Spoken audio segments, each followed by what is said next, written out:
Luigi পিরান্দেল্লোকে আধুনিক ইতালীয় সাহিত্যের মিকেলাঞ্জেলো বললে অত্যুক্তি হবে না বোধহয়।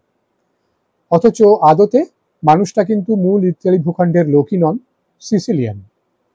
সিসিলির দরিদ্র মানুষের মাটির গন্ধ মাখা সুখ দুঃখের জীবনচর্যা তার লেখার পরতে পরতে জুড়ে থাকে। আমাদের দেশে তিনি মূলত নাট্যকার রূপেই পরিচিত, কিন্তু তার ছোট গল্প, বড় গল্প, উপন্যাস সবই ইতালীয় সাহিত্যকে বিবিধভাবে সমৃদ্ধ করেছে। আজ যে গল্পটি পড়ছি, কয়েকটি কমলালেবু, সেটি সংকলিত আছে সিগনেট প্রেস প্রকাশিত এবং বুদ্ধদেব বসু সম্পাদিত পিরান্দেল্লোর গল্প নামক গল্প সংকলনটিতে।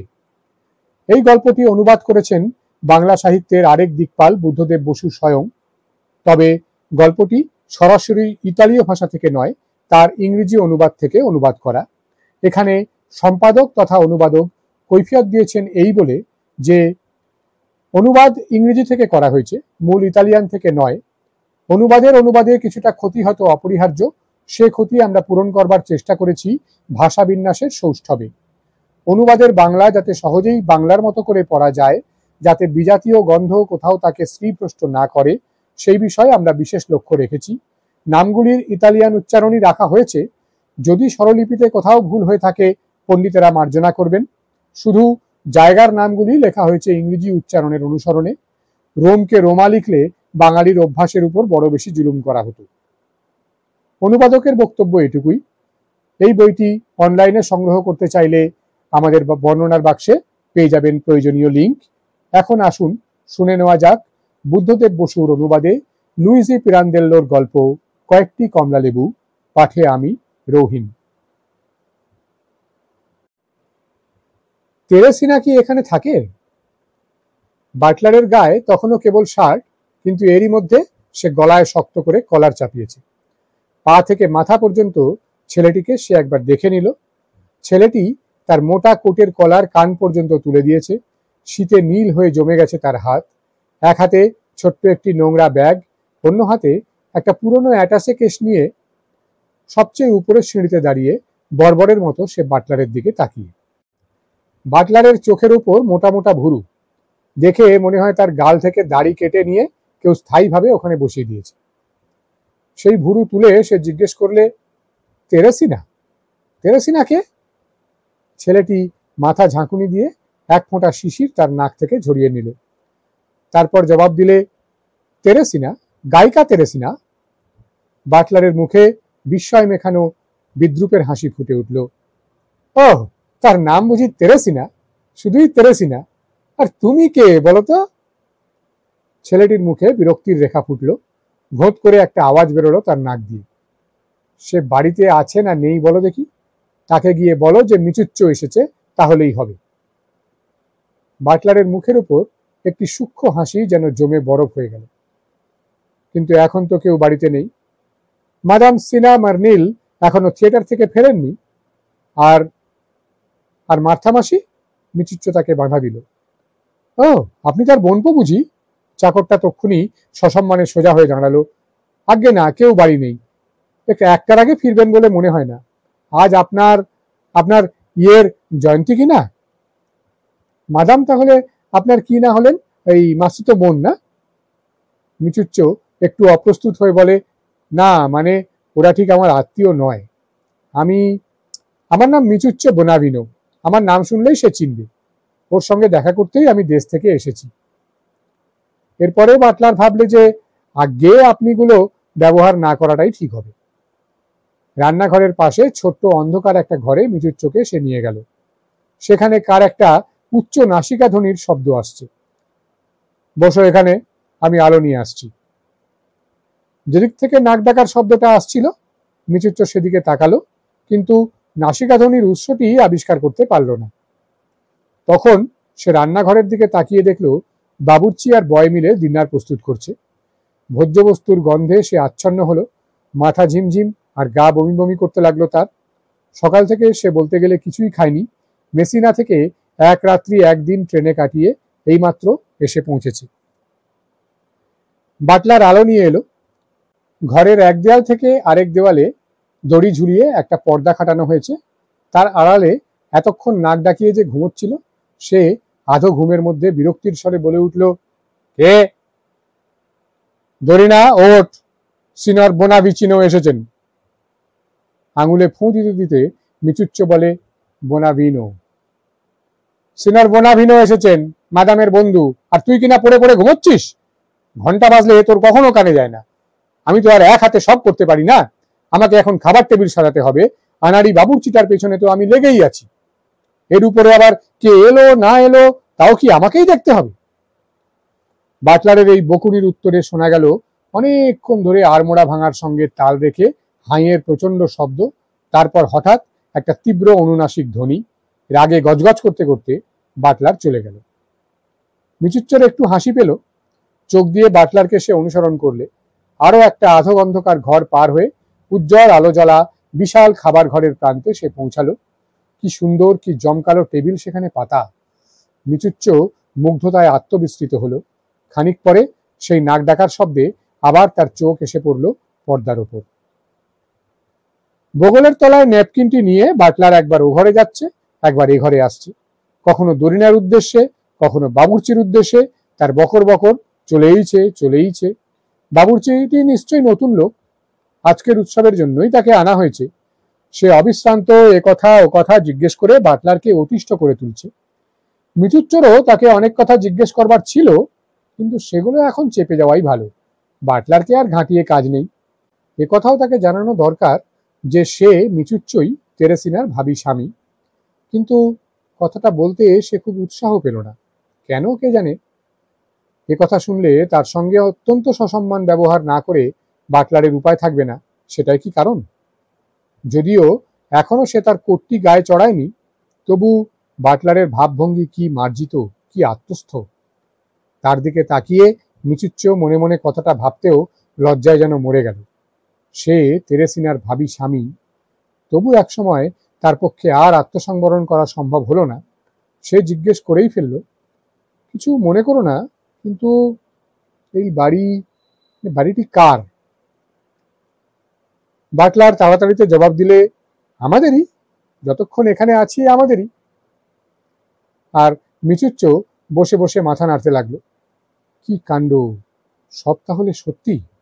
তেরেসিনার কপাল খুলেছে, সে বড় লোক। এই যে রীতিমতো ভদ্রলোকের মতো দেখতে বাটলার, এই বয়, বাবুর্চি, ওই যে দরিনা পড়ে পড়ে নাক ডাকিয়ে ঘুমোচ্ছে, এরা সবাই তাহলে তেরেসিনার চাকর, তেরেসিনার কথায় ওঠে বসে। এও কি বিশ্বাস করতে হবে? মেসিনার কথা আবার তার মনে পড়ল। একটা জঘন্য চিলেকোঠায় তেরেসিনা তার মাকে নিয়ে থাকতো। 5 বছর আগে সেই সুদূর চিলেকোঠায় মা মেয়ের না খেয়ে মরবার দশা হয়েছিল। মরেনি তার জন্যই সে মিচুচ্চ সেই আবিষ্কার করেছিল তেরেসিনার কণ্ঠের ঐশ্বর্য। তখন সে সবসময়ই গান গাইতো পাখির মতো। নিজের প্রতিভা সে নিজেই জানত না। তার গানের মধ্যে একটি উদ্ধত উৎসাহ ছিল। গান দিয়ে সে নিজেকে ভুলে থেকেছে তার দুঃখ, তার দুঃসহ দুরবস্থা।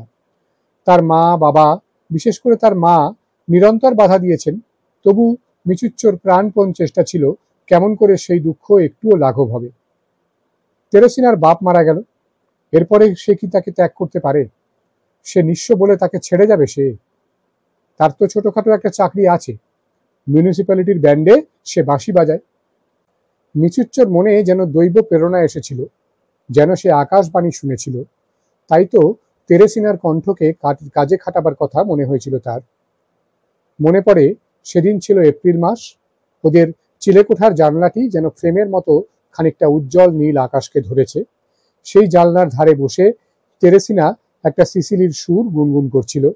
সেদিন তাদের কথায় ছিল উদ্দাম আবেগ। তেরেসিনার মন ভালো ছিল না। মিচুচ্চর মা বাবা কিছুতেই মত দিচ্ছেন না। আর এই তো সেদিন তার নিজের বাপ। মিচুচ্চরও এত খারাপ লাগছিল যে গান শুনতে শুনতে চোখে তার জ্বর এসেছিল। ও গান তেরেসিনার মুখে তো আগেও শুনেছে, কিন্তু ওই রকম করে সে আর কখনো গায়নি।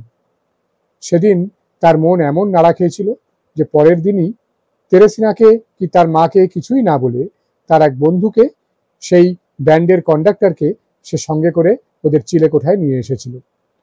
এইভাবেই আরম্ভ হলো তেরেসিনার সঙ্গীত শিক্ষা। আর এরপরে 2 বছর ধরে মিচুচ্চ তার মাইনের প্রায় সবটাই তেরেসিনার পিছনেই খরচ করেছে। সে পিয়ানো ভাড়া করলো, স্বরলিপি কিনলো, এমনকি ওস্তাদজির হাতেই বন্ধুভাবে অল্প স্বল্প কিছু গুঁজে দিল। কি ভালোই না ছিল সেই দিনগুলি।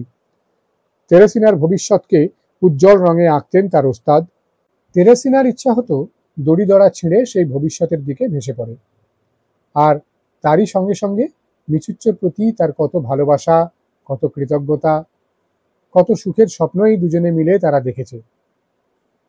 কিন্তু তেরেসিনার মা মার্থা মাসি হতাশভাবে মাথা নেড়েছে। জীবনে আশার অঙ্কুর তার অনেকবার ধরেছে, অনেকবার ঝরেওছে। ভবিষ্যতের উপর আর তার আস্থা নেই। মেয়ের কথা ভেবে তার আশঙ্কা হতো, মেয়ে যে এই দুঃখ থেকে ত্রাণ পাবার স্বপ্নও দেখছে, এটাও তার ভালো লাগতো না। বেশ তো, এই দুঃখই তো বেশ গা সওয়া হয়ে গেছে। আর মূঢ়ের মতো এই যে স্বপ্ন দেখা, এর কত কঠিন মূল্য যে মিচুচ্চোকে দিয়ে যেতে হচ্ছে, তাও মাসি জানত। কিন্তু দুজনের একজনও তার কথায় কর্ণপাত করলে না। একবার এক তরুণ গায়ক সুরকার এক জলসায় তেরেসিনার গান শুনে বললে যে এই মেয়েকে সঙ্গীত শিক্ষা সম্পূর্ণ করবার জন্য নেপলসে না পাঠানো অমার্জনীয় অপরাধ। যেমন করে হোক নেপলসের গীত ভবনে একে যেতেই হবে। মার্থা মাসির আপত্তি বিফলে গেল। মিচুচ্চো এ নিয়ে আর দুবার ভাবলে না। এক পুরুত খুঁড়ো তাকে কিছু জমি জমা দিয়ে গিয়েছিলেন, বাড়ির লোকের সঙ্গে ঝগড়া করে সে তাই বেচে দিলে। তারপর তেরেসিনাকে নেপলসে পাঠালো সঙ্গীত শিক্ষা সম্পূর্ণ করতে। তারপর তার সঙ্গে আর তার দেখা হয়নি। চিঠিপত্রের বিনিময় হয়েছে। যতদিন গীত ভবনে ছিল তেরেসিনাই চিঠি লিখত। তারপর একবার যখন তার গানের জীবন বন্যার মতো তাকে ভাসিয়ে নিলে, মন্টি কার্লোয় তার নাম ফেটে পড়বার পর সব বড় বড় থিয়েটারওয়ালার সে কাম্য হয়ে দাঁড়ালো, তখন থেকে চিঠি লিখত মার্থা মাসি। বুড়ো মানুষ, ভালো করে কিছুই লিখতে পারতো না। আঁকা বাঁকা অক্ষরে খানিকটা কাঁপা কাঁপা কথা মিচুচ্চোর কাছে এসে পৌঁছাতো, আর সেই সঙ্গে তেরেসিনাও এক লাইন জুড়ে দিত। নিজে আলাদা করে লিখবার সময়ই তার হতো না। মিচুচ্চো, মা যা লিখছেন সব ঠিক কথা, ভালো থেকো, আমাকে ভালোবেসো। নিজেদের মধ্যে তারা ব্যবস্থা করে নিয়েছিল যে 5-6 বছর মিচুচ্চো তাকে একেবারে ছেড়ে থাকবে, আর এই সময় সে নিজের চেষ্টায় নিজের পথ তৈরি করে নেবে। দুজনেই ছেলে মানুষ, অপেক্ষা করতে বাধা নেই। কাটলো 5 বছর। এই 5 বছরে মিচুচ্চোর আত্মীয়রা তেরেসিনার নামে, তার মায়ের নামে নানা রকম কলঙ্ক রটাবার চেষ্টা করেছে। এদিকে মিচুচ্চো সেসব মিথ্যা প্রমাণ করবার জন্য ওদের সব চিঠিপত্র সকলকেই দেখিয়েছে। যে যখন দেখতে চেয়েছে তাকেই দেখিয়েছে। তারপর তার অসুখ করল, বাঁচবার আশা ছিল না। ঠিক এমনি সময় মার্থা মাসি আর তেরেসিনা তার ঠিকানায় মোটা অঙ্কের টাকা পাঠিয়েছিল, সে তখন তা জানতেও পায়নি। কিছু টাকা তার অশোকে উবে গিয়েছিল, বাকিটা সে গায়ের জোরে ছিনিয়ে নিয়েছিল তার অর্থলোভী আত্মীয়দের হাত থেকে। সে টাকা এখন সে তেরেসিনাকে ফিরিয়ে দেবে। চায়নি, এ টাকা সে চায়নি। দয়ার দান বলে যে তার অপমান হয়েছে তা নয়। তেরেসিনার পেছনে সে তো কতই খরচ করেছে, আর এখন তো দেখতেই পাচ্ছে যে এই বাড়িতে ওই কটা টাকা থাকা না থাকার কিছুই এসে যায় না। এতগুলি বছর সে অপেক্ষা করেছে, না হয় আরো অপেক্ষা করবে। তেরেসিনার আর্থিক সচ্ছলতায় এটাই বোঝা যাচ্ছে যে ভবিষ্যতের পথ তার খুলে গেছে। তবে আর দেরি কেন? যারা কথাটা শুনে হেসেছে তাদের অবিশ্বাস অতিক্রম করে সেই পুরনো অঙ্গীকারের উদযাপন এখনো কি হবে না? মিচুচ্চো উঠে দাঁড়ালো। মনে মনে সে সিদ্ধান্তে পৌঁছেছে যেন তারই সমর্থনে তার কপালে কয়েকটা মোটা মোটা রেখা ফুটে উঠল। বরফের মতো ঠান্ডা হাতে আবার ফুঁ দিয়ে সে অসহিষ্ণুভাবে পা দিয়ে মেঝেতে ঠুকতে লাগলো। বাটলার তার পাশ দিয়ে যেতে যেতে বললে, কি শীত করছে? রান্নাঘরে যাও না, ওখানে বেশ আরামে থাকবে। বাটলারের নবাবী ভাবে ভাবে মিচুচ্চোর কেমন যেন অপ্রস্তুত লাগলো। তার সদুপদেশ শুনে একটুও খুশি হলো না। আবার বসে বসে ভাবতে লাগলো। খারাপ লাগছিল তার, ভাবনা হচ্ছিল। একটু পরেই দরজার বেল জোরে বেজে উঠল। চমকে উঠল মিচুচ্চো। দরিনা, মাদাম এসেছেন, বাটলার তারস্বরে বলে উঠল। তারপর তার কোটটি দু হাতে ধরে গায়ে চড়াতে চড়াতে ছুটে দরজা খুলতে গেল। মিচুচ্চো তার পিছন পিছন আসছিল। সে বাধা দিয়ে বললে, তুমি আসছো কেন? বসো গিয়ে, আমি মাদামকে আগে খবর দিই। পর্দার পিছন থেকে একটা তন্দ্রাচ্ছন্ন কাতর কণ্ঠস্বর শোনা গেল, উফ। তারপর একজন স্ত্রীলোক বেরিয়ে এলো। মস্ত মোটা চুলে কলপ, চোখ পর্যন্ত শালমুড়ি দিয়ে আধো ঘুমের মধ্যে থপথপ করে সে এগিয়ে এলো। মিচুচ্চ বড় বড় চোখে তার দিকে তাকালো। সেও কপাল থেকে চোখ বের করে অচেনা লোকটিকে একবার দেখে নিলে। মাদাম এসেছেন। মিচুচ্চ তাকে আরেকবার খবরটা জানিয়ে দিল। দরিনা হঠাৎ যেন জেগে উঠে বলল, যাই। শালটা পর্দার পিছনে ছুঁড়ে ফেলে সে তার বিপুল দেহটিকে দরজার দিকে এগিয়ে নিয়ে যেয়ে চলল। একে তো বাটলার তাকে ওখানেই বসিয়ে রেখে গেল, তার উপর সেই কলপ মাখা বিকট মূর্তি। মিচুচ্চোর এতক্ষণের প্রতীক্ষা হঠাৎ যন্ত্রণাময় আশঙ্কায় পরিণত হলো। মার্থামাসির কণ্ঠস্বর সে শুনতে পেল, খাবার ঘরে দরিনা, খাবার ঘরে। একটু পরে বাটলার আর দরিনা ঝুড়ি ঝুড়ি মহার্ঘ ফুল হাতে নিয়ে তার পাশ দিয়ে চলে গেল। উজ্জ্বল আলো জ্বলছে ওদিককার ঘরে। দরজা দিয়ে মাথা বের করে সে সেদিকে তাকালো। লম্বা ঝুলওয়ালা কালো সান্ধ্য কর্তায় অনেকগুলি ভদ্রলোক বসে আছেন। তাদের কথাবার্তা গোলমালের মতো শোনাচ্ছে। দৃষ্টি অস্পষ্ট হয়ে এলো তার। তার হৃদয় যত উদ্বেল, তার মন ততই বিস্ময় বিমূঢ়। সে বুঝতেও পারেনি কখন তার চোখ জলে ভরে গেছে। একটি দীর্ঘ উচ্চ হাসি তার বুকের মধ্যে ব্যথার মতো এসে লাগলো। অন্ধকারে চোখ বুজে সোজা হয়ে দাঁড়িয়ে সে যেন সেই আঘাত সামনে নিল। কার হাসি? তেরেসিনার। হায় ঈশ্বর, ওখানে ও ঘরে বসে অমন করে সে হাসছে কেন? একটা চাপা চিৎকার শুনে সে চোখ খুলল। তার সামনে মার্থামাসি দাঁড়িয়ে। তাকে আর চেনা যায় না। মাথার টুপি সে এখনো খোলেনি। দামি মখমলের ক্লোকটির ভারে যেন নুয়ে পড়েছে। এ কি হতচ্ছাড়া বুড়ির মতো চেহারা হয়েছে তার। মিচুচ্চ, তুমি? মিচুচ্চ প্রায় ভয় পেয়ে বলে উঠল, মার্থামাসি। বুড়ি যেন দিশেহারা হয়ে বলতে লাগলো, কি কাণ্ড, কখন এলে তুমি? একটা খবর তো দিতে হয়। তোমার কিছু হয়নি তো? এক্ষুনি এলে সন্ধ্যেবেলা? তাই তো, তাই তো। আমি এসেছিলাম। কি বলবে ভেবে না পেয়ে মিচুচ্চ আমতা আমতা করতে লাগলো। মার্থামাসি ব্যস্তভাবে বলল, তাই তো, মুশকিল হলো। একটু বসো তুমি, দেখছো তো কত লোকজন এসেছে। আজ তেরেসিনার জয়ন্তী উৎসব। একটু বসো। মিচুচ্চ বলতে চেষ্টা করলো, মাসি, তুমি তুমি যদি বলো আমি না হয় চলেই যাই। কথাগুলো তার গলায় যেন আটকে গেল। দম বন্ধ হয়ে গেল তার। না না, বসো বসো একটু, মাসি তাড়াতাড়ি বললে। ভারী ভালো মানুষ বেচারা, কিন্তু কি করবে কি বলবে বুঝে উঠতে পারছে না। মিচুচ্চ বললে, এখন এই রাত্রিরে কোথাও যাওয়ার জায়গাও নেই আমার। দস্তানা পরা হাতে মিচুচ্চকে বসতে ইঙ্গিত করে মার্থামাসি বেরিয়ে গেল। তাকে খাবার ঘরে ঢুকতে দেখে মিচুচ্চর মনে হলো যেন একটা গহ্বরের মুখ হাঁ করে তাকে গিলতে আসছে। খাবার ঘরটি হঠাৎ চুপচাপ। তারপর সে শুনতে পেল, স্পষ্ট শুনতে পেল তেরেসিনার গলা, আমি এক্ষুনি আসছি, 1 মিনিট। আবার দৃষ্টি অস্পষ্ট হলো। সে আসছে, তাকে দেখবে, কিন্তু তেরেসিনা এলো না। খাবার ঘরের কলরব নতুন করে আরম্ভ হলো। কয়েক মিনিট পরে মিচুচ্চর মনে হলো যেন 1 যুগ পরে মার্থামাসি আবার এলো। এবারে তার টুপি, দস্তানা, ক্লোক সব ছেড়ে এসেছে। অতটা দিশেহারা ভাবও আর নেই। মাসি বললে, এখানেই বসা যাক, কেমন? আমি বসি তোমার কাছে। ওরা সব ডিনারে বসেছে কিনা? তুমি আমি এখানেই একটু খেয়ে নেব। কত কথা মনে পড়ছে তোমাকে দেখে। বিশ্বাসই হচ্ছে না যে সেই তুমি আর সেই আমি আবার একসঙ্গে। অনেক লোকজন এসেছে এখানে, কিছু মনে করো না তুমি। বোঝো তো, ইচ্ছে থাকলেও ওর উপায় নেই। জীবনে ওকে উন্নতি করতে হবে তো, আর উন্নতি করতে হলে এসব হবেই। কি সব এলাহি কাণ্ড, পরনি কাগজে হইচই তো লেগেই আছে। বুড়ো হাড়ে কি এত সয়? কিন্তু আমি আর কদিন। কি যে ভালো লাগছে তোমাকে দেখে, বিশ্বাস হচ্ছে না।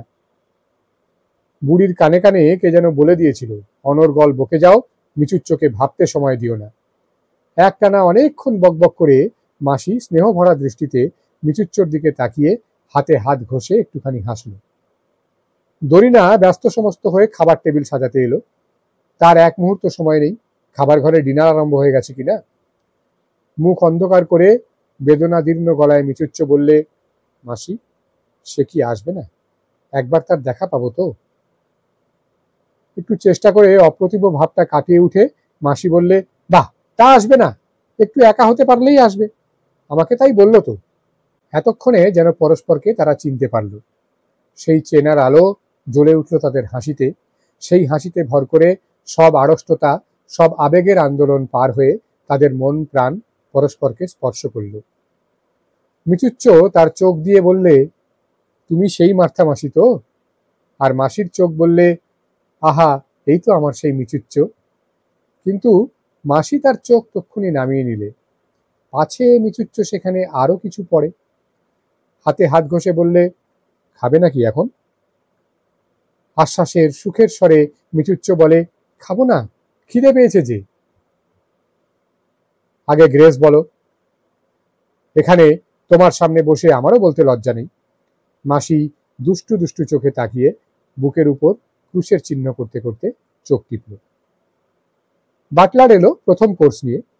মিচুচ্চ তীক্ষ্ণ চোখে লক্ষ্য করলো, দেখলো মাসি কেমন করে খাবারটা তুলে নেয়, কিন্তু নিজে নিতে গিয়ে মনে পড়লো যে অতটা পথ ট্রেনে আসার পর তার হাত এখনো নোংরা। লজ্জায় লাল হয়ে বাটলারের দিকে চোখ তুলল। বাটলার তার ভঙ্গি এখন বিনয় বিগলিত, মাথা নিচু করে একটু হাসলো, ভাবখানা এইরকম, আগে যা ইচ্ছে তুলে নিন। ভাগ্যিস মাসি তাকে উদ্ধার করলে, নয়তো কি উপায় হতো। মিচুচ্চ, আমি তোমাকে দিচ্ছি। কৃতজ্ঞতায় তার মনে হলো মাসিকে চুমু খায়। তার পাতে যেই খাবার দেওয়া হলো আর বাটলারও বেরিয়ে গেল, সে তক্ষুনি খুব তাড়াতাড়িতে একবার ক্রুশ চিহ্ন করে নিলে। মাসি খুশি হয়ে বললে, লক্ষ্মী ছেলে। এবারে সে সহজ হলো, মনটা ভারী ভালো লাগলো তার। বাটলারের কথা, নিজের নোংরা হাতের কথা আর একবারও না ভেবে সে এমনভাবে খেতে আরম্ভ করলো যেন জীবনে এর আগে সে কখনো খাবার দেখেইনি। তবু যখনই বাটলার এঘর ওঘর আসা যাওয়া ঘুরতে ঘুরতে কাঁচের দরজাটি খুলছে, যখনই ওঘর থেকে হাসি আর কথার উচ্ছ্বসিত অস্পষ্ট ঢেউ তার কানে এসে লেগেছে, তখনই সংশয় ভরা দৃষ্টিতে মাসির সস্নেহ চোখের দিকে সে তাকিয়েছে। ওখানে কি লেখা আছে তার প্রশ্নের উত্তর? না, তা তো নেই, বরং মাসির চোখে যেন সে একথাই পড়ছে, লক্ষ্মী, এখন কিছু জিজ্ঞেস করো না, বোঝাপড়া সব পরে হবে। তারপর দুজনেই একটু হেসে আবার খেতে আরম্ভ করেছে। কত কথা তাদের, দেশের কথা, দেশের লোকেদের কথা মাসি খুঁটিয়ে খুঁটিয়ে কত যে জিজ্ঞেস করতে লাগলো তার আর অন্ত নেই। একটা ড্রিঙ্ক নাও মিচুচ্চ। মিচুচ্চ বোতলটার দিকে হাত বাড়ালো, কিন্তু সেই মুহূর্তে খাবার ঘরের দরজা আবার খুলে গেল। খসখসে রেশমি আওয়াজ, দ্রুত পদশব্দ, একটু আন্দোলন, একটু বিদ্যুৎ চমক। ছোট্ট ঘরটি যেন হঠাৎ আলো হয়ে উঠে তার চোখ ধাঁধিয়ে দিলে। তেরেসিনা? চরম বিস্ময়ে তার মুখের কথা ঠোঁটের উপর মিলিয়ে গেল। এ কি স্বপ্ন? যেন একটা মূর্ছার মধ্যে সে তাকিয়ে রইল হাঁ করে। তার মুখ জ্বালা করছে, তার চোখ দিয়ে আগুন ঠিকরে বেরোচ্ছে। এ কি সেই? এই তেরেসিনা এরকম? তার বুক নগ্ন, তার কাঁধ নগ্ন, তার হাত নগ্ন, চিকচিক করছে স্যাটিন, ঝলমল করছে হিরে।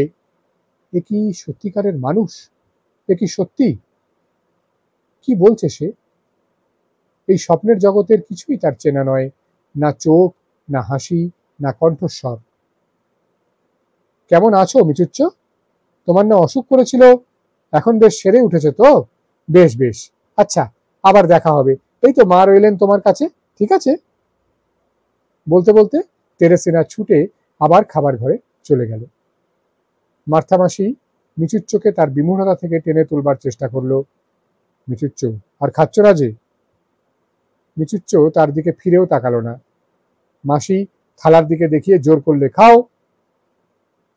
মিচুচ্চ তার নোংরা কুঁচকানো কলারের মধ্যে দু আঙুল চালিয়ে দিয়ে গভীর নিঃশ্বাস নেবার চেষ্টা করলে। খাবো। তার থুতনির কাছে আঙুল নিয়ে কয়েকবার নাড়ল, যেন বলতে চায়, আর না, সত্যি আর খেতে পারবো না। স্তব্ধ হয়ে সে বসে রইল, চূর্ণ ছিন্ন, কয়েক মিনিট আগেকার দেখা স্বপ্নে মগ্ন। তারপর অস্ফুটে বললে, কি হয়েছে ও, কি হয়েছে?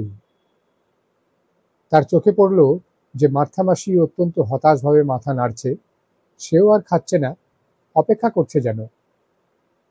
আর তো হবে না, না, অসম্ভব।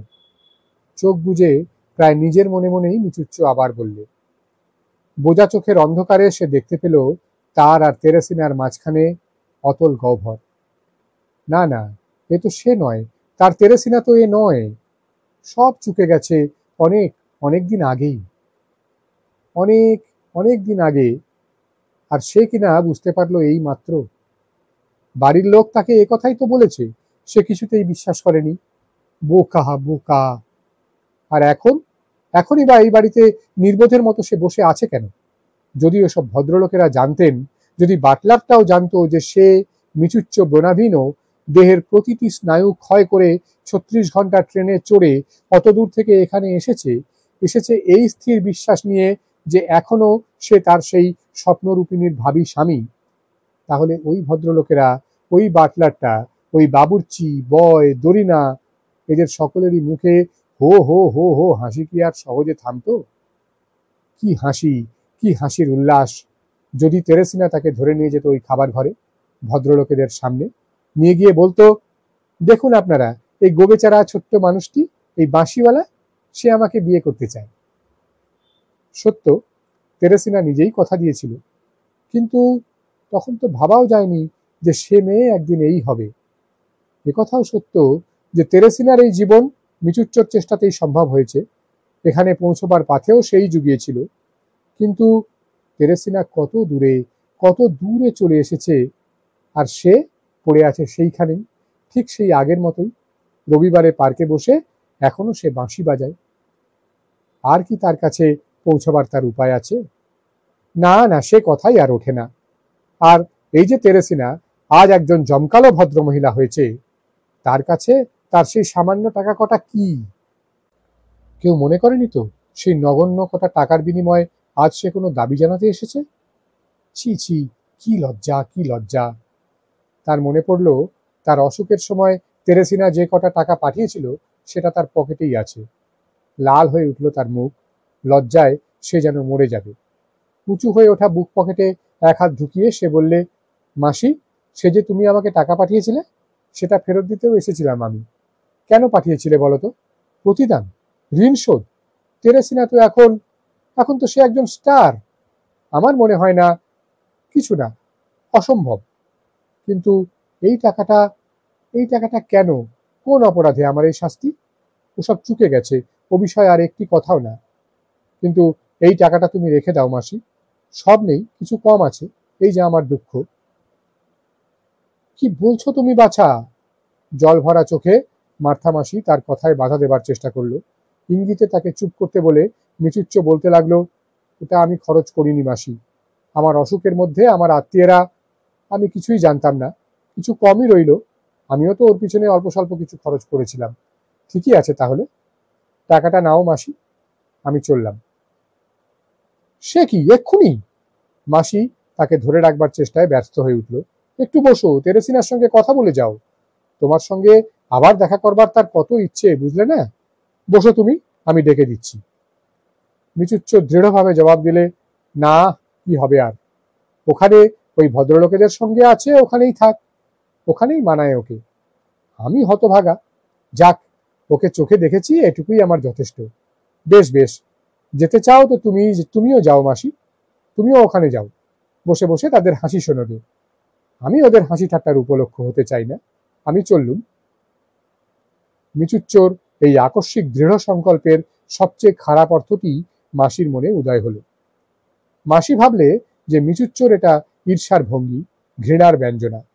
সম্প্রতি তার মনে হচ্ছিল যে তার মেয়েকে দেখে যে কোনো লোক তক্ষুনি ভাববে, যা ভাববে তা আর মুখে আনা যায় না। এজন্যই মাসির চোখের জল আজকাল আর শুকায় না। এত ঐশ্বর্য, এত সমারোহের ভিতর তার দুঃখের বোঝা অবিশ্রান্ত বহন করে চলেছে সে। ঐশ্বর্য, জঘন্য এই ঐশ্বর্য। এতে তার বার্ধক্য অভদ্র, অশ্রদ্ধেয় হয়ে উঠল। মাসি বলে ফেলল, মেয়েকে তো আমি আর সামলাতে পারি না মিচুচ্চ। কেন পারো না? জিজ্ঞেস করেই মিচুচ্চ মাসির চোখে প্রশ্নের উত্তর দেখতে পেল। এর আগের মুহূর্ত পর্যন্ত এ সন্দেহ তার মনে আসেনি। মুখ কালো হলো তার। ও তাই? মাসি যেন আরো ছোট্ট হয়ে, আরো বুড়ো হয়ে নিজের দুঃখের অতলে তলিয়ে গেল।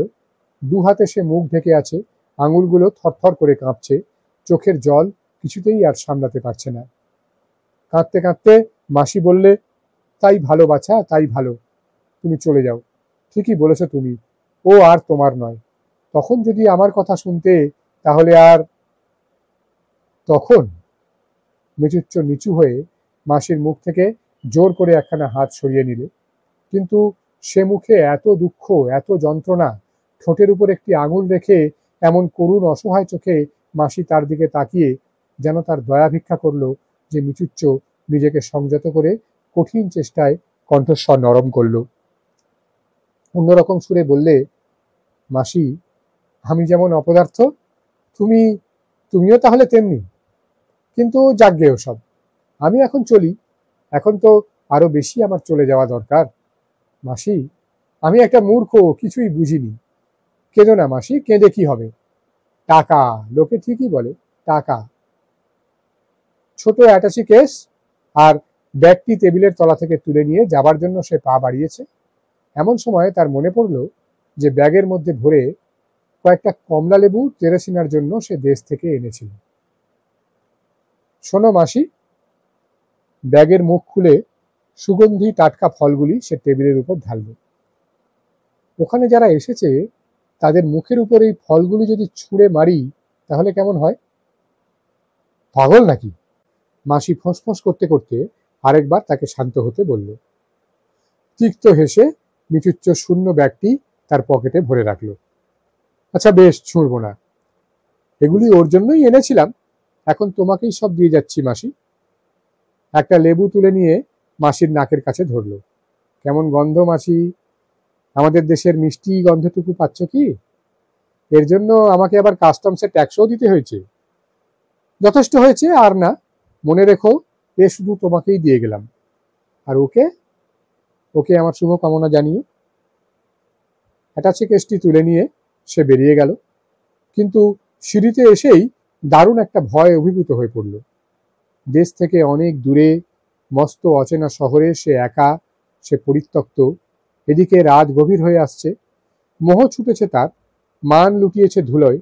সে পদচ্যুত, সে অবজ্ঞাত। বাইরে দরজার কাছে এসে দেখল অঝরে বৃষ্টি পড়ছে। এই বৃষ্টির মধ্যে অচেনা রাস্তায় পা বাড়াবার সাহস তার হলো না। পা টিপে টিপে ফিরে এলো। এক প্রস্থ সিঁড়ি উঠে এসে উপরের ধাপে হাঁটুতে কনুই আর হাতে মাথা রেখে নিঃশব্দে কাঁদতে লাগলো। ডিনার হয়ে যাবার পর সিনা মার্নিস আবার সেই ছোট্ট ঘরটিতে এলো।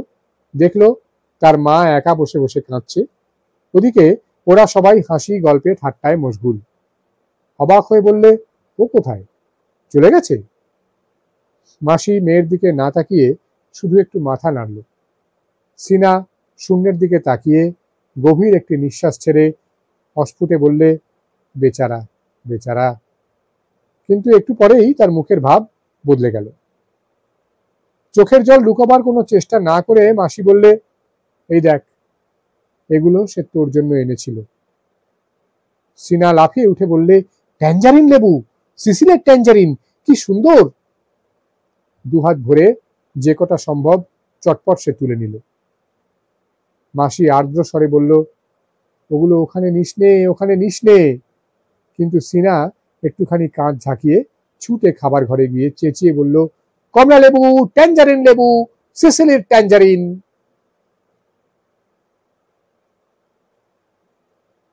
এতক্ষণ আমার কণ্ঠে শুনছিলেন বুদ্ধদেব বসুর অনুবাদ করা ইতালীয় লেখক লুইজি পিরান্দেল্লোর ছোট গল্প কয়েকটি কমলা লেবু।